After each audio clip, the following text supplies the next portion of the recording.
কালকে যে সে মানুষ হত্যা করবে না এমন তো বলা যায় না।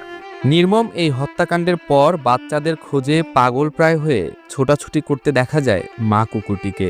পরে স্থানীয়রা পুকুর থেকে বস্তা তুলে মা কুকুরটির সামনে রাখে নিষ্প্রাণ ছানাগুলোকে।